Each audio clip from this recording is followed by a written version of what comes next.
Good morning po mga ka-fishing. Tayo po tumawid muna rito sa Tansa. Ito po yung Tansa Elementary School at High School. Ito po yung dati palaisdaan mga ka-fishing. Ngayon palaisdaan pa rin naman. Kaso mukhang mawawala na ito mga ka-fishing. Kasi balita ko pati ito bilhin na rin. Ito mga ka-fishing yung bandang kanan, no? Ay, bandang kaliwa. Pag manggagaling ka ng Nabotas.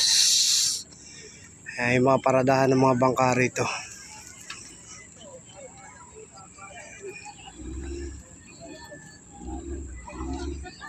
Malaki po tubig ngayon kaya lubog rito. Yan po yung ginagawa sa San Miguel. Ito pa yung pinakadulo ng airport.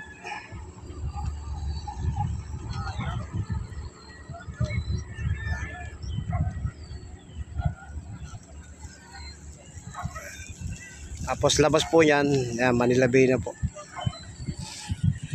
Mga ka-fishing, oh. Dahil mga ibon dito mga ka-fishing. Kasi hindi sila mga forma sa dagat dahil lumalakas. Dito po sila sa may ilog. Ilog po ng Tansa, Nabotas.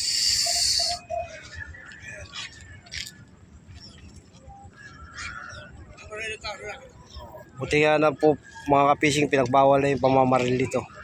Kung hindi pinagbawal pamamaril nito, wala na. Hindi mo na makikita to rito.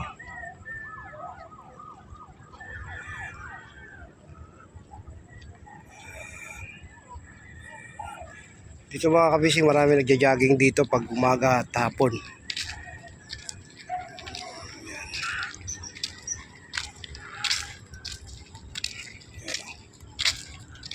Yun, laki oh.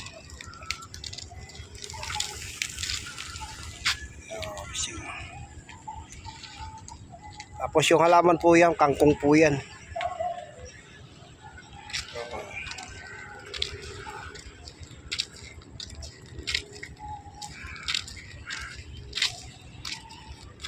Ayan po mga ibong kalangay.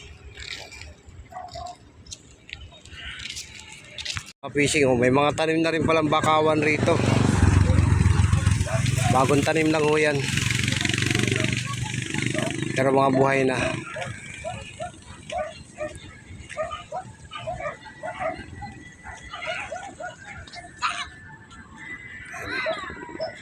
May mga lansyang lumabas, may lansya naman pumasok. Ayan.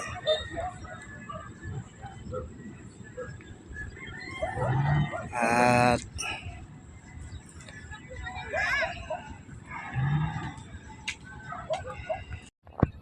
ayan mga fishing.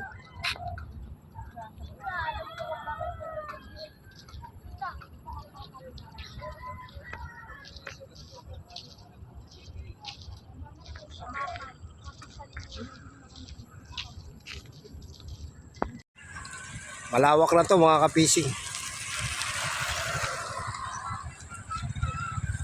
Ang ganda niyan.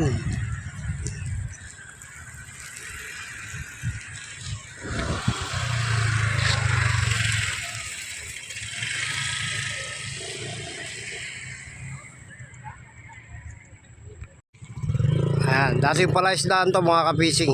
Tinabunan na. Ayun, puro lupa na. Ayan. Dahil po sa project ng San Miguel.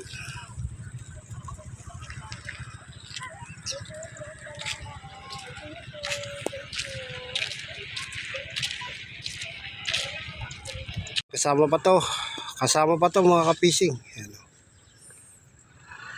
Haba, di ba? Laki. Dati yung mga palaisdaan. Ngayon, lupa na.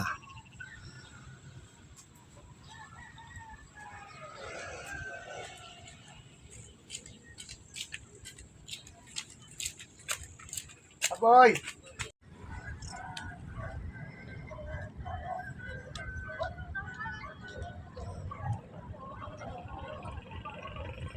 Mga kapising.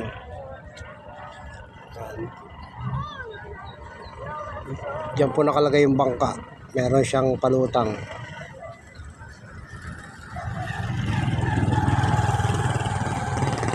Kaya lang ilan lang po yung pwedeng magbara rito kasi bawal po pumasok rito. Dito banda.